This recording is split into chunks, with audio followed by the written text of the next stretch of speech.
ഇരിക്കാൻ പറ്റില്ല, പോയി പറയാം. അപ്പൊ നമ്മളെ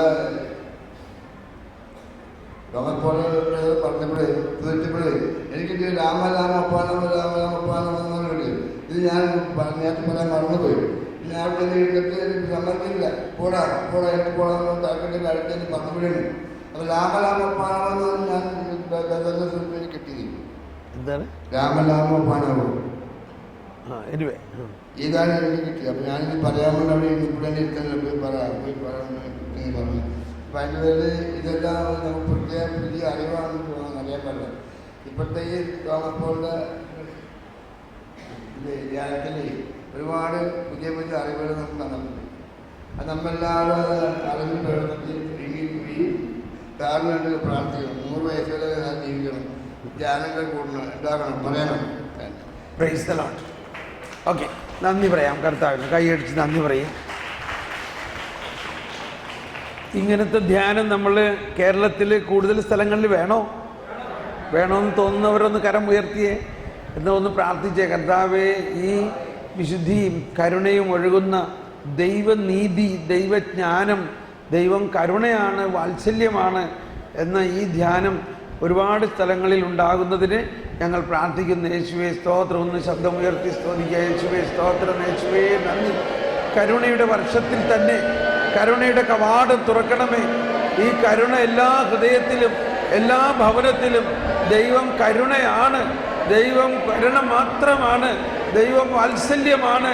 ദൈവം ആരെയും ശിക്ഷിക്കില്ല, ദൈവം എല്ലാവരെയും സ്വർഗത്തിൽ കൊണ്ടുപോകും. Praise the Lord. എല്ലാവരും സ്വർഗത്തിൽ പോവോ? ഇപ്പം ഞാനിങ്ങനെയൊക്കെ പറയുമ്പോൾ ചില ചേട്ടത്തിമാർ വന്നിട്ട് പറയും, ബ്രദർ പറയണ കേട്ട് കഴിഞ്ഞാൽ എല്ലാവരും സ്വർഗത്തിൽ പോകുന്നതാണല്ലോ പറഞ്ഞേ, ആരും നരകത്തിൽ പോകില്ലെന്നാണല്ലോ. അപ്പം ഞാൻ ചോദിക്കും, നിങ്ങളെന്താ ആഗ്രഹിക്കണേ? കുറേ പേര് നരകത്തിൽ പോകണമെന്ന് ആഗ്രഹിക്കുന്നുണ്ടോ?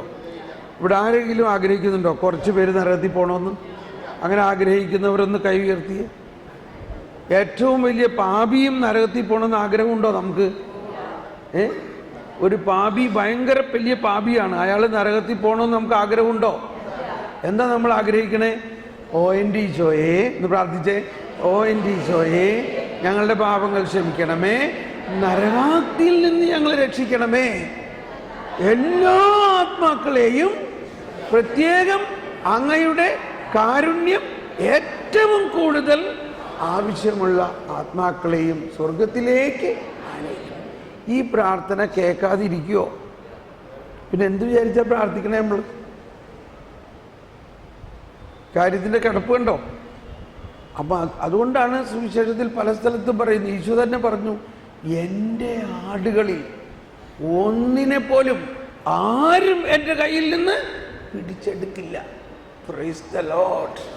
ഞാൻ അവയ്ക്ക് നിത്യജീവൻ നൽകുന്നു. യോഹന്നാൻ 10-ാം അധ്യായം 17-18 അല്ല 27-28 വചനമാണ്. യോഹന്നാൻ 10:27-28 പറയാണ്, എൻ്റെ ആടുകളെ ആരും എൻ്റെ കയ്യിൽ നിന്ന് പിടിച്ചെടുക്കല്ലേ. നമ്മൾ ഈശോയുടെ ആടുകളാണോ? ഈശോ നമ്മളിൽ മുദ്ര കുത്തിയിട്ടുണ്ടോ? ഞാൻ അവയ്ക്ക് നിത്യജീവൻ നൽകുന്നു. നമ്മളെ സംബന്ധിച്ച് മാമോദീസായിലൂടെയും സ്ഥൈര്യലേപനത്തിലൂടെയും വിശുദ്ധ കുർബാനയിലൂടെയും ഈ നിത്യജീവൻ നമുക്ക് ലഭിച്ചു കഴിഞ്ഞുവോ? നിത്യജീവൻ എന്ന് പറയുന്നത് മരണാനന്തരം കിട്ടുന്ന ഒന്നല്ല. യേശുവിൽ വിശ്വസിക്കുന്നവർക്ക് നിത്യജീവനുണ്ട്. മരണാനന്തരം ഇതിൻ്റെ ഒരു കണ്ടിന്യൂഷനാണ്. അത് ഇവിടെ വെച്ച് തന്നെ നമുക്ക് ലഭിക്കുന്നു. യേശുവിൽ വിശ്വസിക്കുന്നവർക്ക് നിത്യജീവൻ. എൻ്റെ ശരീരം ഭക്ഷിക്കും, എൻ്റെ രക്തം പാനം ചെയ്യും, മാനവനെന്നിൽ നിവസിക്കും, അവനിൽ ഞാനും. നിങ്ങൾ പാടിക്കോ. ഞാൻ അന്തിമ ദിവസമുയർപ്പിക്കും, നിത്യായുസ്സവനേകും